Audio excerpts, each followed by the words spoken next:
What's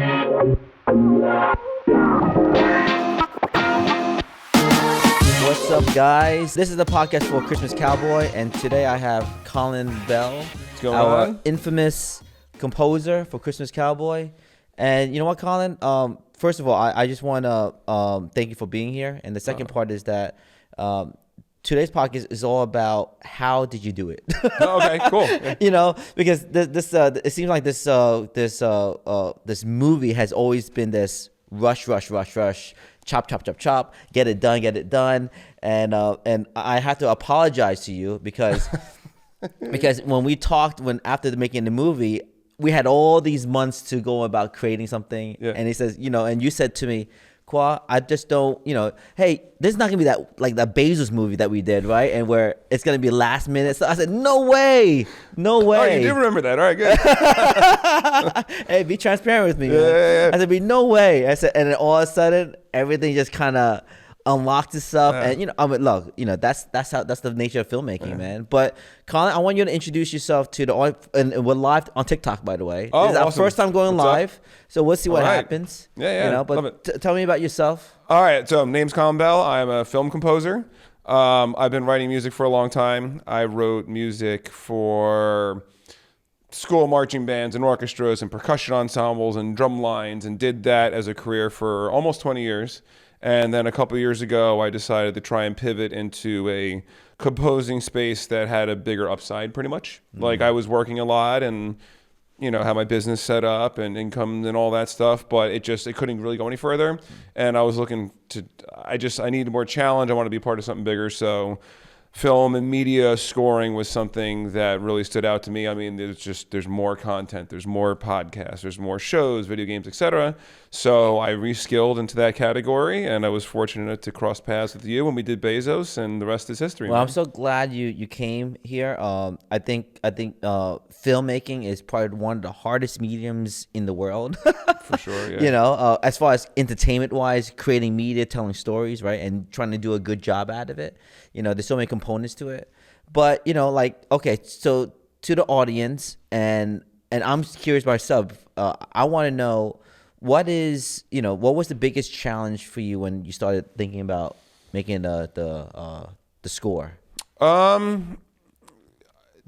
Usually, when you're thinking of a film score first, it's just like what flavor do you want it to be? Do you want like electronic music? Do you want a rock band, an orchestra, right? So I felt we were pretty dialed in on that from the get-go in terms of the instrumentation. So sometimes that could be the hang-up first, is like maybe the director and producers don't know what style they want. You got to help. I kind of knew what the style. You did, yeah. You were very particular, and it helps a lot. So that first step was already off and running, right? Mm-hmm. The biggest hurdle, I think, was finding the right, harmonic language for the film. So, what does that mean? So, well, first of all, that means, a lot of rejected cues in the first couple rounds, you know what I'm saying? Because you're like, no, this isn't hitting the right thing. So harmonically, I mean like the kind of chords, like a film like this, which has a couple things going for it. It's got family nostalgia. Mm-hmm. It's got Christmas vibes. It's got complex feelings of like good and bad family at the same time. So it's not like hit them over the head action music, right? Which might be a little more obvious in the way you write that. So the way I artistically express and feel that might not be the way you feel it, might not be the way someone else feels it. And right? I could tell you that I probably communicated it wrong to you in the beginning, because my thing about certain emotions wasn't translating in the beginning, right? Yes and no. I mean, it's my job as the composer to kind of be able to decode the language of the director, right? And and I don't mean that facetiously. That's a tough one. It is, because I think it's better that someone speaks in general emotional terms and not trying to tell me musical terms on how to write, because perhaps they don't know what they're saying, or if you tell me something very specific musically about an instrument or a chord or something like that, and it's not really what you meant, and then I give you literally what you asked for, then you'd be like, that's not what I'm talking about. So, you were good at articulating this is too melodramatic. Well, that was something you said a lot. So it took me a while to really, not because you weren't being clear, it's just I have to understand what your brain and how you feel about that is, So it took a couple rounds early on, but we got there, right? And then once we hit it, I mean, we were rolling. You know what? I had no doubt. I know we had like a, in the beginning, it gets like, okay, this is not working. This is not working. This is not working. Yeah.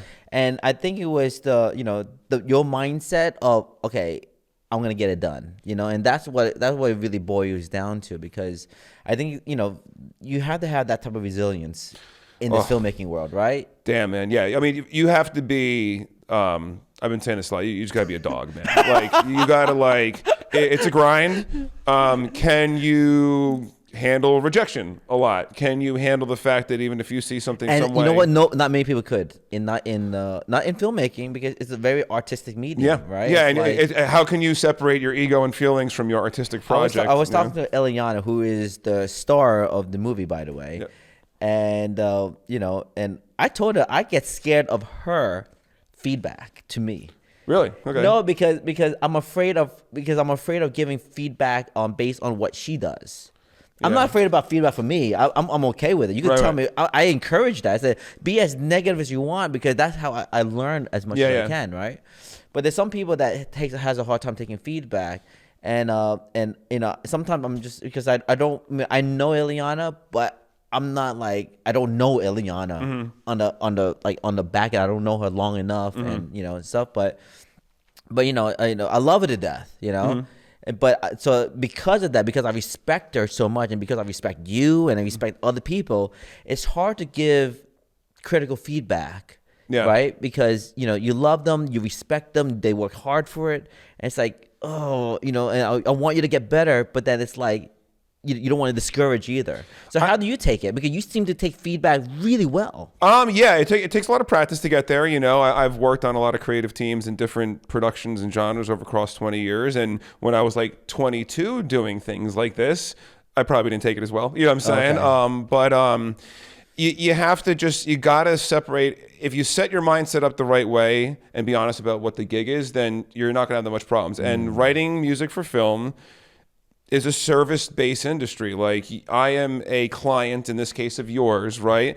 And you are asking me for a product, and it needs to be designed a certain way in your vision, because you're the one with the 40,000-foot vision, seeing how all the elements come together.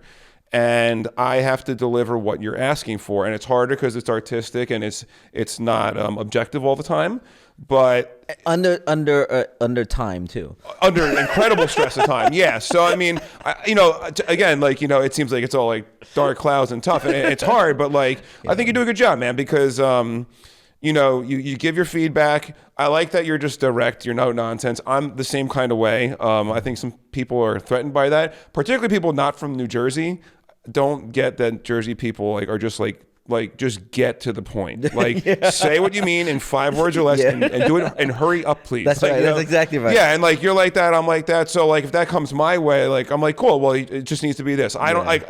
I don't have a problem changing whatever I create, because my goal is to create something. When I get that feedback and I can hit the things you're looking for, but still hit the things I'm looking for, and then Eliana's happy too. The music has elevated beyond just me. Harmonically, I felt like once you nailed I don't know what scene it was, but I think it was the bedroom scene when she signed in one of the bedroom. That was one of the points it felt like we started finding it.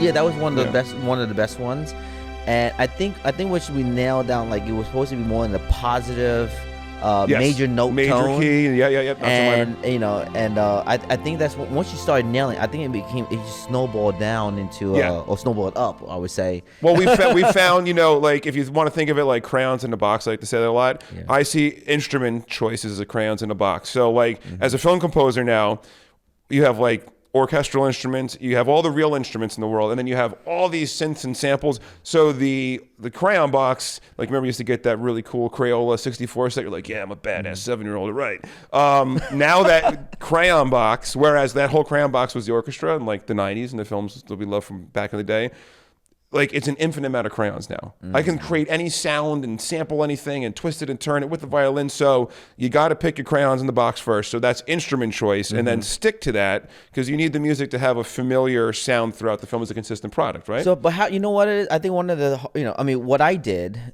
for you and for the sake of the film was I pulled on temp music. Yep.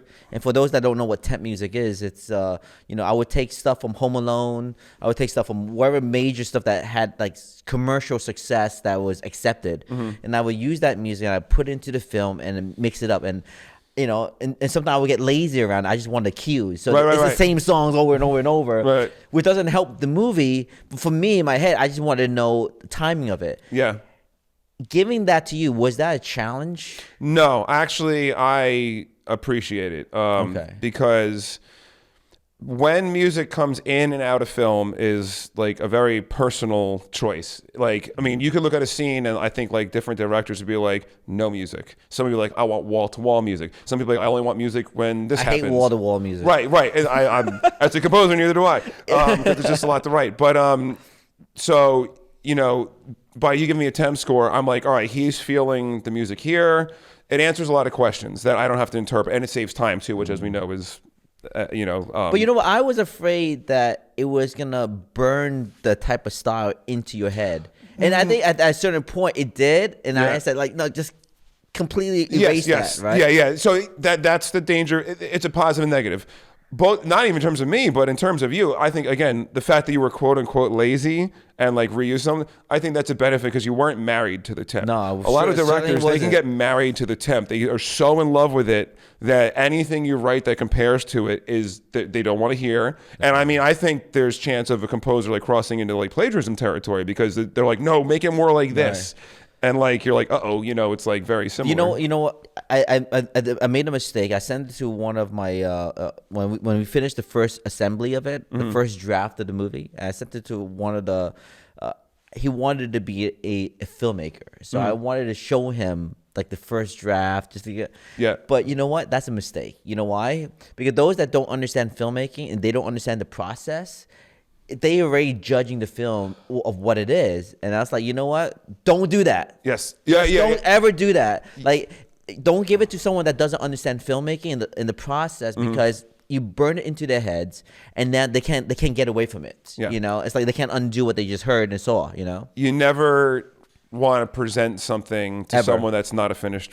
Even maybe it's like not colored or something, but it's like when you show it to them, it's like 80% there at the minimum. But even people that are filmmakers, it's just that you have still got to be careful with that because it's kind of like So now what I'm trying to do is, but it's hard because you want to get feedback from people that you do respect as well, and you want to get that, and you don't want to go. You can't go cold environment because nobody's gonna give a damn. Right. You got to go warm environment, but they also are inexperienced. So that it'll give you a direct feedback, so you can get better. Yeah. And so it becomes this happy balance of it, So the point is that I put temp music in there, and it repeats over and over, and it's not the same thing, and they don't understand it, and it's like they're already judging the film right away, and that's like okay, but right now like it's kind of like after you go through that temp score and understand it from a director standpoint. It's kind of like it's a totally different movie, right? I mean, don't you agree? Oh my God, yeah. And I think the way that you set it up and the way we've done it, like it couldn't be any better with the time frame. I mean, how long did you do it? 13 days? Was it 13 days? A whole film on location, 13 days in the snowing cold, with horses, and Yeah, I can't imagine kids. Like this. I can't imagine, but like just oh my God. So like, and the same thing for me. Like 4 weeks to do the whole thing. So. If there was more time and, things could move a little slower, you would have the time for me to go record people, give you 5 different versions of something, et cetera, right? I could afford to take a risk on something, record it, present a risky idea to you, but we don't. So we got to make quick decisions. So you make a temp, you repeat a couple things. It's okay. It got the job done. I communicated your intent, and I don't want to copy the temp. Right. Obviously, I want to do like my thing. And right? You know what? And I think there's I don't know how you feel about it, but I think there's a benefit for speed work, right? Yeah. The benefit is that you get it done. Mm-hmm. And then you're practicing how to get it done at the highest quality level as what you're given, what kind of budget that you're given. but then if you had the budget and you get to have time doing it, now you're going to this indecisive route of things, which will also hurt you as well. You know. I feel that a lot. I will. I'm agreeing, but then it's also killing me because like the crunch is killer, man. It's just like it's really, really freaking hard, man. So, but you are right. Like when you have no time, you got to make quick decisions, and you don't have time for that indecisiveness. So how do you battle that? Like, you know, I'm putting a lot of pressure on you without having to nag you, but you know this pressure. You know, I mean, it's. I almost don't want to tell you because it's like, well, I don't want to do it in 4 weeks again, you know. But like when I'm like, all right, I have 2 days and I got to get you like 4 or 5 cues in 2 days. I'm like, oh my god, like you know, okay, watch the scene, start singing, start playing, hit record, go. And you're not shaking, you not have anxiety, you kind of. Oh, I have anxiety. I'm not sleeping at all, brother. Like not at all, dude. Oh my god, no. There's. So I know much you're anxiety. sending me stuff at 5 o'clock in the morning. Yeah, but the anxiety is not from invention of music. Like it's like, all right, I just got to get to work. This is where prep work comes in. You know, we're not writing an album and experimenting in the studio. That's like right. we got like 2 weeks in a cabin in the woods to chill out and, you know, eat peyote and find ourselves. You know what I'm saying?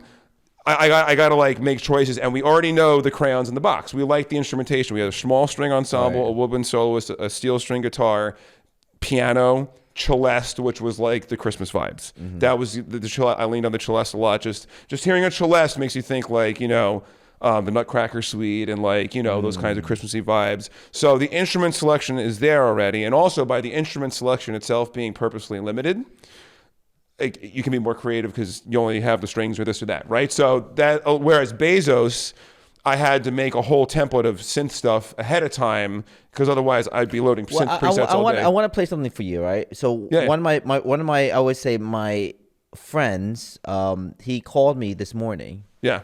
And I got to record him right away through the call. And this is what he said. So amazing how this freaking film just hit me.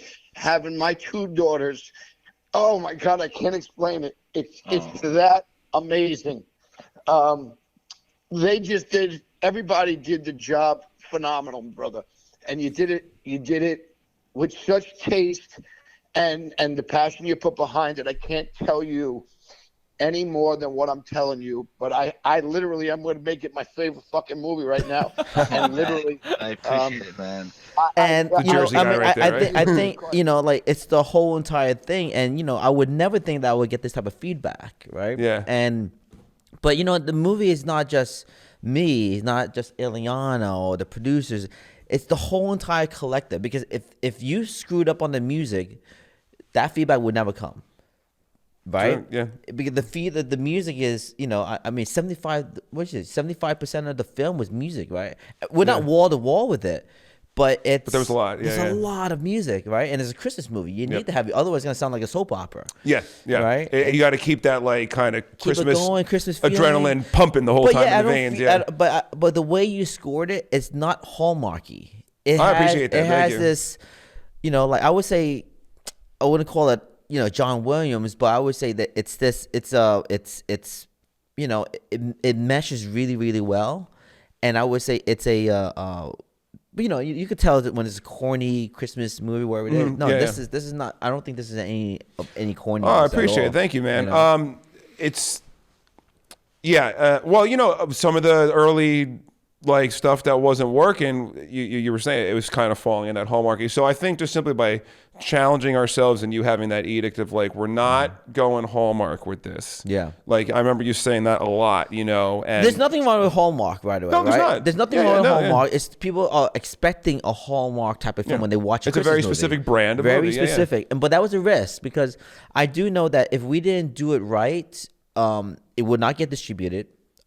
Because distributors, and this is a whole nother podcast, by the way, distributors are expecting a Christmas movie with very certain tones, with a very certain story, because they have the audience to portray. That is a big problem for the film industry because they run the business and this is what they want. And so it's hard to create something that's different, you know? Yeah. I think what we did in the music side was different. It has very contemporary pop music. They're all originals. Yep. everything was an Which original is up there, another right? huge notable success. And I thought it was a big risk, but I thought it was a worthy risk that we would take. Yes. Yeah. Well, I think the choice of the pop music, I remember the early conversations. I think you maybe had a Temp version where it was all orchestral the whole time. And you were like, this is like too melodramatic. Yes. And you know, that's your vision, man. Like, Which I could get insecure with by myself too. Well, yeah. I'm not 100% right. I'm always looking for guidance myself. Well, too. maybe that insecurity and that doubt and trying to avoid a certain cliche thing is what led to the product that's there, which is all. And it pushed me because like some of the early stuff that I was like, but I like this, man. And you're like, no, this is the wrong tone. I'm sitting there scratching my head and we're going through it, you know. Like we found the tone. We had to work to get there, you know, but it's okay. But through the input you gave me on the way back, the time crunch, finding it and rolling with it, like we found it. You know what I'm saying? But you know who also helped us?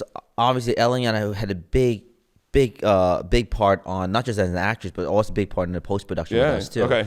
And what I would put in the Temp, she would bounce it back to me. It's like she added new music to it, or new ideas around it, and it's good to bounce around creative people like that because she knows music. She sings. She's a super artist. You are like, she's like, oh my God, editing the film. Oh my God, it's wow. It's hard to I mean, as a composer for you don't have people to bounce around with. You're kind of in your own head too, right? Not yet.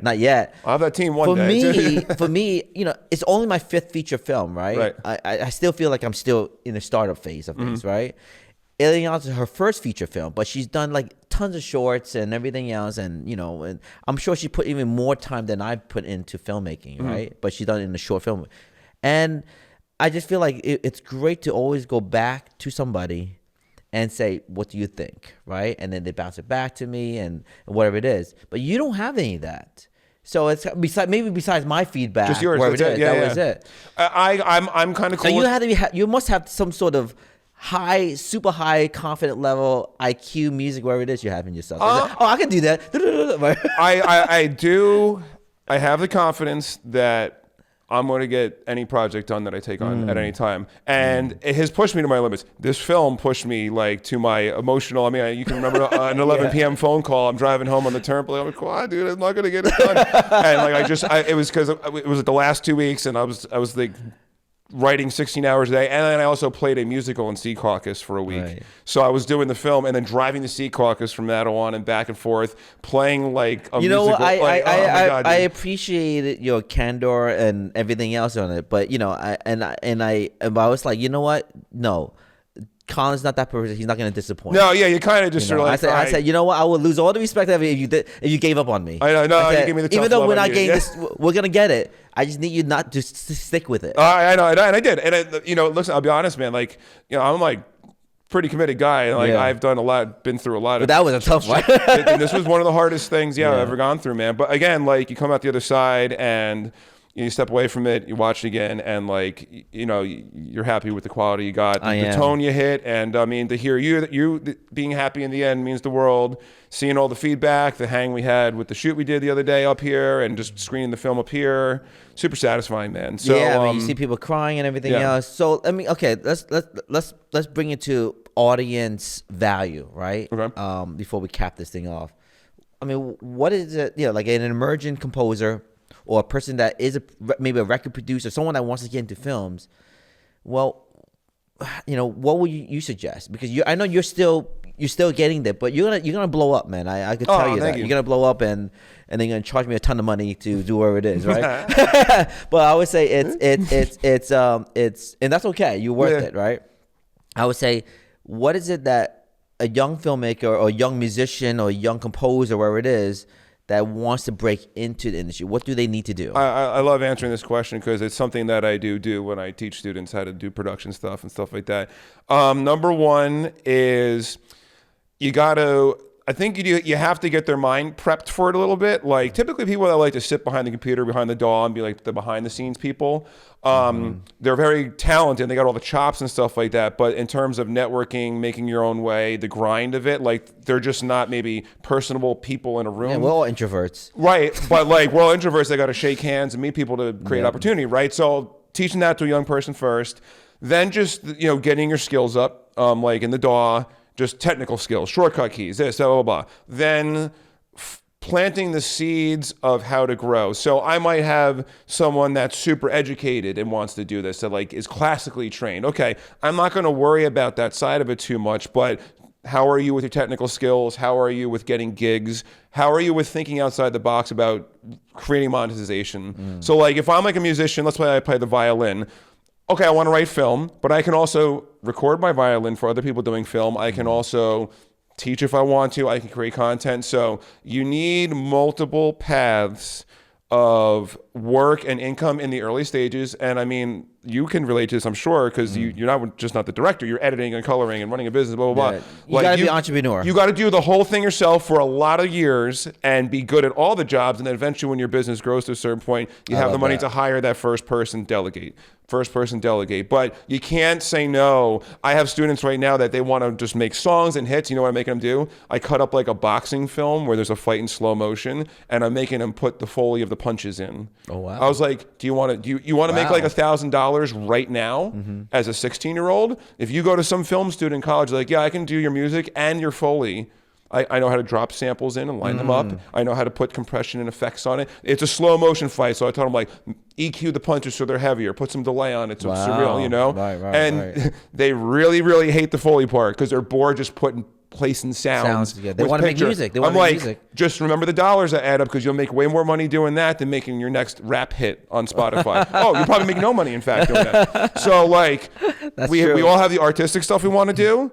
More than likely, that is not going to be a revenue generator. Yeah. So you got to do all the other crap you hate and get really good at it so you can make the money to put it into your artistic venue to grow. And then maybe one day the artistic stuff And you know what? takes off. All this social media stuff, because social media pushes out like artists to wherever they're Spotify. Remember, by the way, the labels own Spotify, just letting you know. Yeah. And then they set that up real nice. And these algorithms, right, of social media, they push the people that has a lot of views. But the majority of the people, which is 99% of the people, you have to somehow figure out how to make a living somehow, right? Otherwise, you really can't get there. So what you're saying is that, even you have to work the floor, shake the hands of people, make sure that, but then you have something that's sustainable. Yeah, you got to take every gig that comes your way. For me, I was a drummer growing up and a musician, and I did my undergrad and decided I'm not teaching or anything. I'm just going to be a musician, and I lived on couches and futons and like a bum, dude. Like if you saw some of the place I lived in, I took every gig, every jazz trio, cover band. I was in a rock band. I was writing 5 marching band shows a year. I was teaching 30 private students a week. I was driving, like literally every facet of teaching, writing, and playing music. Yeah. I took every single gig, and I ate for like the better part of a decade. And then I toured in a band, and I lived on a tour bus for a bunch of years. Like, so if they are asking you to do it again, would you do it? Yeah, absolutely. You would do it again. Yeah, because if you have to eat. You got to eat it, man. And maybe you're lucky. Maybe you know someone. Maybe you got a family member that puts a foot in the door. All the power too. You still got to grind and do the work, and that work doesn't happen simply by posting content on the internet. It does work for some people, and there you have careers with that. There are some. But in terms of what we're talking about, I know some broke people that has millions of followers. Yeah. It doesn't mean anything. It doesn't mean anything. I have to tell young people that because they think they can make money. I'm like, no. Like that stuff comes after you've established your career. And just to cap it up, you got to be in a room with people shaking hands. Yep. It's not Zoom. It's not social media. People in a room, shake their hands, go to events, go to concerts, get that first gig, deliver early, knock the first pin over, stick to it for 20 years. You got it. I love social media. We're on social media. We're live at the moment, right? Right. But I would say it's important that you have the skill sets, master the skill sets, put the tens of thousands of hours into your work, and then when you're ready to build, I think you should be building your social like now, right? Whatever it is, maybe a day in a life, learn as you go, wherever it is. I'm not a social media person like Eliana, who has like an incredible social media. No, and her output is like insane. It's incredible. Yeah, it's so impressive. It's unbelievable. It's super impressive. But but she's like the 0.0001% of the world, right? You know, and so if you're not that person, you know, you got to build that. But first of all, she has a massive skill set, anyways. You know.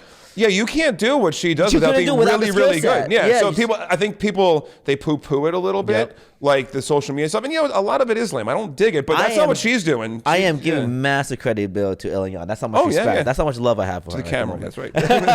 But it's you know, in order to get to that success, you have to put those hours in. And why over 10,000 hours? Yeah, and she's obviously really good because millions and millions of people want to watch every single she does every day. So that's not fake. That's you're that good with a 30-second film you put together. That's exactly right. You know, just you know, people are the most important thing in your life. People. You need the person that fills in the thing you can't do. You need that guitar player to help you finish that song. You need that person that can help you record or film something for you.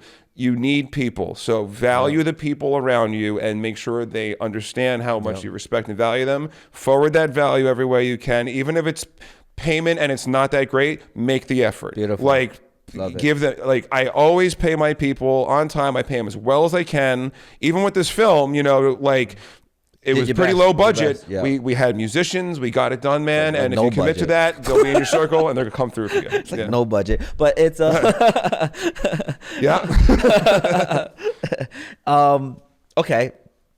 Okay. So what we're doing is that, you know, you were here for the music video that we did. We're coming out with singles. We're gonna drop some singles to like Spotify and YouTube, wherever it is, right?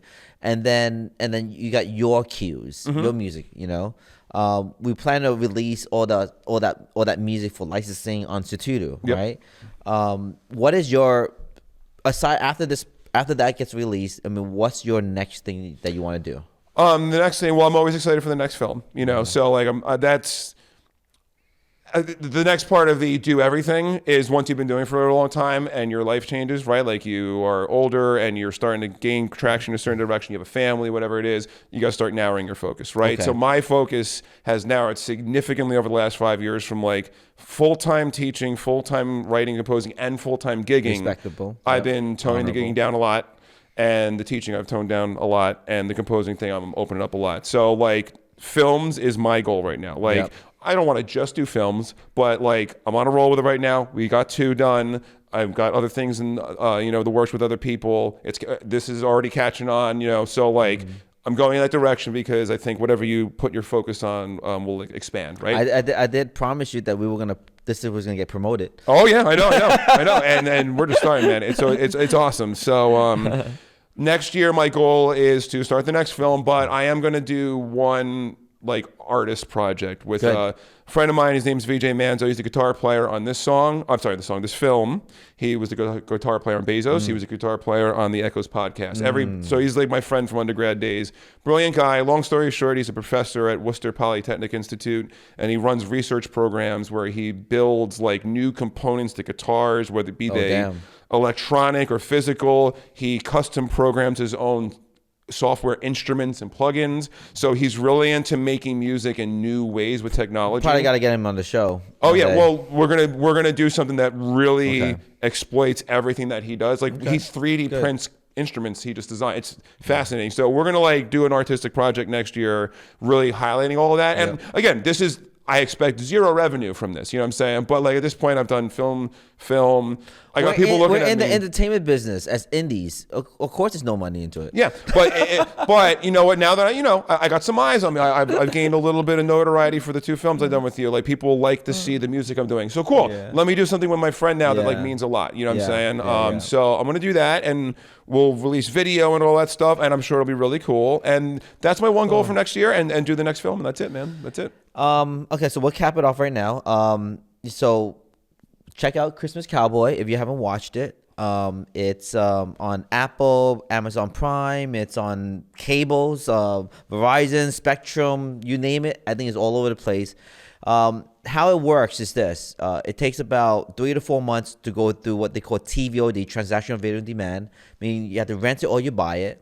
And then after about 3 to 4 months, they do a deal with the SVOD companies, subscription on video on demand. We try to go exclusive, maybe with a Hulu, maybe a Netflix. I don't know if Netflix would pick it up, but a streaming platform. And then we go free TV, like full free TV, which is like Tubi TVs, the Plutos of the world. And then it goes into what we call catalog. And that's how it works. And then hopefully year after year, it gets replayed. And we'll on to our next projects way before then. Absolutely, yeah. So and the music. Make sure if you want to listen to the full album, you want to listen to that would be the album's not going to come out yet. They're releasing singles, but you want to listen to the whole thing. But you want to, if you're a filmmaker that want to use some of the music, you can go to sutudu.com and be able to subscribe. Buy the licenses to use it for your film, and you got worldwide. Yeah, I'm really excited about that. I know we're not diving into that too much, but just like all the music you hear, if you like something, it could be in your film, and you were talking about business stuff, as a composer, getting your music back out there a second time or infinite amount of time. Absolutely. Even if it's just one track here or there, hey, my stuff's getting out there, it's getting on another cue sheet, makes a little more revenue. Again, like how can you generate revenue in different ways than once with your product? And that's the goal. That's the goal. It's so hard to generate revenues in film, so we got to find other ways to generate revenues. And you did a phenomenal job on the music. Thank you. I wish I had more money to pay you, but but that's gonna come. That's all. That success is going to come. It's I have all no good, doubt baby. about Yeah, that. it's gonna happen. And but in the meantime, we'll license the music to other people that wants to use it too. And I don't see a big problem with that. No, I would love in to today's see, age. Yeah, I would love to see my music. Please use my music again. It's I love sharing. I love hearing it in other places, and Cool. the hope is that we give you a nice selection that exceeds what you might find on other royalty-free sites and stuff. Well, like that. I got a slate of 10 films, and hopefully you're gonna be in the pipeline for everything. 10. Let's go. All right. All right. So Just it'll be more than 4 weeks, right? yeah. man, no thank you. promises. No promises. Appreciate you so much, man. Thank you guys. See you soon.